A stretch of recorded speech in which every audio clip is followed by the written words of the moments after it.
महिला रहती थी जिसका नाम था लाजवंती देवी। लेकिन गांव वाले उसे उसके नाम से नहीं बल्कि कंजूस चाची के नाम से जानते थे। कहते हैं अगर कोई उनके घर पानी पीने आ जाए तो वह गिलास आधा ही भरती थी। अगर कोई मेहमान चाय मांग ले तो चाय की पत्ती 2 बार इस्तेमाल करती थी। पूरा गांव उनकी कंजूसी के किस्से सुनाता था। लाजवंती देवी गर्व से कहती थी, पैसा बचाना भी एक कला है जो हर किसी के बस की बात नहीं। कुछ महीनों बाद उनके बेटे मोहन की शादी राधा से हो गई। शादी के बाद राधा पहली बार ससुराल आई। लाजवंती देवी मन ही मन सोच रही थी, देखते हैं नई बहू कितनी खर्चीली निकलती है। लेकिन उन्हें क्या पता था कि उनकी नई बहू उनसे भी 2 कदम आगे थी। अगले दिन राधा की पहली रसोई थी। लाजवंती देवी चुपके से रसोई में झांक रही थी। उन्होंने देखा कि राधा सब्जी बनाते समय आलू के छिलके अलग रख रही है। हैरान, ये छिलके क्यों रख रही हो? माँ जी, इनसे शाम को दूसरी सब्जी बन जाएगी। सास की आंखें चमक उठी। थोड़ी देर बाद, राधा, चाय में कितनी चीनी डाली? बस 2 चम्मच चीनी डाली है माँ जी। 2 ही चम्मच चीनी क्यों? ज्यादा चीनी सेहत के लिए भी खराब है और खर्च भी बढ़ाती है। अब तो सास के होश उड़ गए। धीरे धीरे दोनों में बचत की प्रतियोगिता शुरू हो गई। एक दिन सास ने आधी बाल्टी पानी में कपड़े धोए। बहू ने वही पानी पौधों में डाल दिया।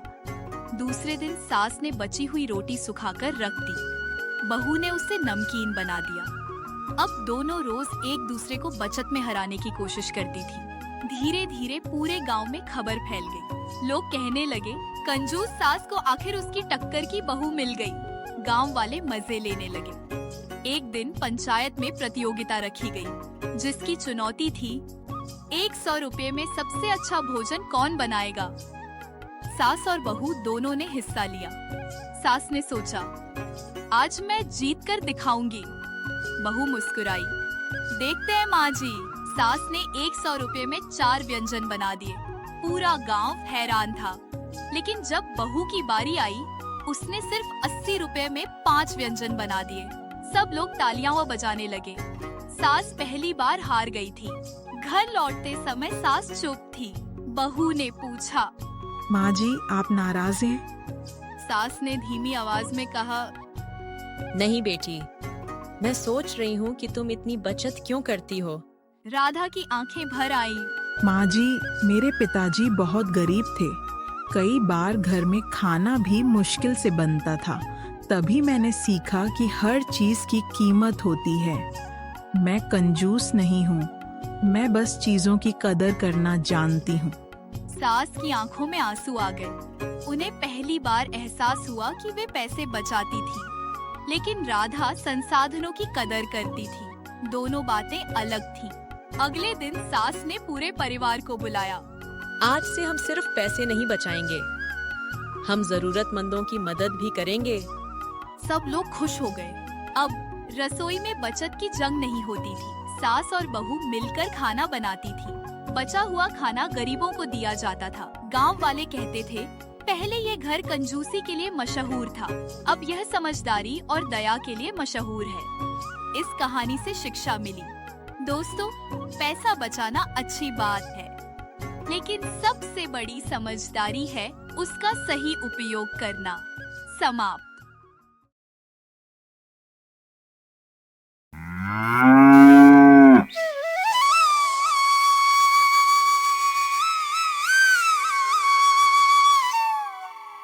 एक छोटे से सुंदर गांव में सावित्री देवी अपने बेटे रवि के साथ रहती थी।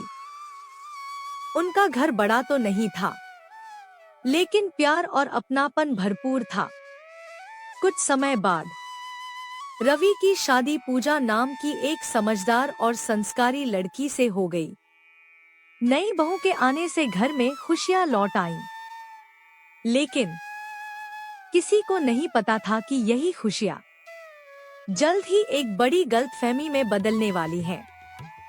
शादी के कुछ दिनों बाद पूजा घर के सारे काम सीखने की कोशिश कर रही थी। एक सुबह उसने पूरे परिवार के लिए रोटियां बनाईं। लेकिन जैसे ही सावित्री देवी ने रोटी उठाई, उनका चेहरा बदल गया। पूजा, ये रोटियां इतनी मोटी क्यों हैं? पूजा थोड़ी घबरा गई। माँ जी, अगली बार ध्यान रखूंगी। हर बार यही कहती हो। बस यही छोटी सी बात पूजा के दिल में कहीं चुभ गई। अगले दिन पूजा अपनी माँ से फोन पर बात कर रही थी, लेकिन दुर्भाग्य से सावित्री देवी ने बहू की बात सुन ली। उन्हें लगा कि बहू उनकी शिकायत कर रही है। उनकी आंखों में नाराजगी भर गई। तो मैं तुम्हें परेशान करती हूँ? पूजा हैरान रह गई। नहीं माँ जी, मेरा वो मतलब नहीं था। उसी गांव में एक महिला रहती थी, शांति चाची। उन्हें लोगों के बीच झगड़े करवाने में बड़ा मजा आता था। एक दिन वह सावित्री देवी के पास पहुंची। बहन, मैंने तुम्हारी बहू को कहते सुना है कि वह शहर जाकर अलग रहना चाहती है। यह सुनते ही सावित्री देवी के दिल पर जैसे चोट लगी। लेकिन कहानी यहीं नहीं रुकी। शांति चाची पूजा के पास भी गई। तुम्हारी सास कह रही थी कि तुम कामचोर हो। अब दोनों तरफ आग लग चुकी थी। दिन बीतते गए। घर की हंसी धीरे धीरे गायब होने लगी। अब हर बात पर बहस होने लगी। तुम मेरी बात कभी नहीं मानती। और आप मेरी बात सुनती ही नहीं। रवि दोनों को समझाने की कोशिश करता रहा। आप दोनों की लड़ाई से घर का सुख खत्म हो गया है। एक रात आसमान में काले बादल छा गए। तेज हवाएं चलने लगी।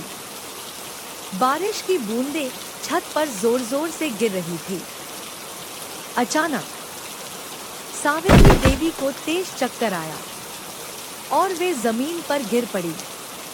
उस समय रवि घर पर नहीं था। पूजा ने आवाज सुनी और दौड़ती हुई आई। पूजा ने एक पल भी नहीं सोचा। वह तुरंत डॉक्टर को बुलाने भागी। पूरी रात वह अपनी सास के सिरहाने बैठी रही। उनके माथे पर पट्टी रखती रही, दवा देती रही और भगवान से उनकी सलामती की प्रार्थना करती रही।